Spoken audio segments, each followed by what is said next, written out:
Докаде оди ароганцијата и самообиндисаноста, незаконското и коруптивно делување, како и силувањето на демократијата од страна на СДС, изгледа дека нема крај за тоа.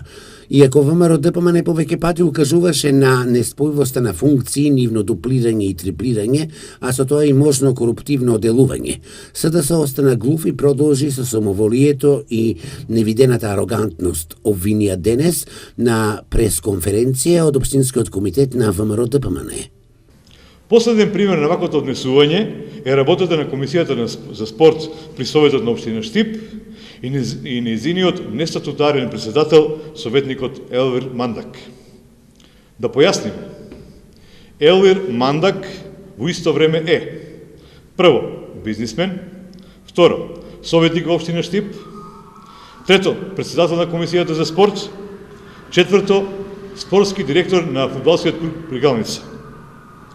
Истиот, без да му трепне око, не баре дели лични средства, а не пари на граѓаните, доделува 10 милиона денари, повторувам, 10 милиона денари, граѓански пари, пари од буџетот на Општина Штип, на ФК Брегалница, каде што да повториме, тој е спортски директор.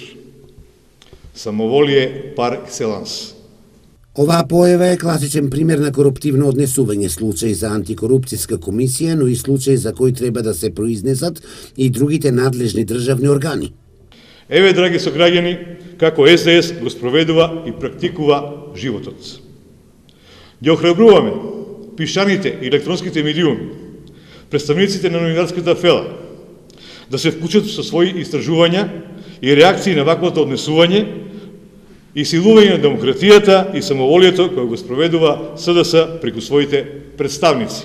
ВМРО ДПМН и советничката група на ВМРО ДПМН и во иднина будно ќе го следи работењето и однесувањето на СДС и затоа јавно ќе ги извести граѓаните на Општина Штип. Граѓаните имаат неприкосновено право да знаат кој и како ги троши нивните пари, беше истакнато на денешната пресконференција.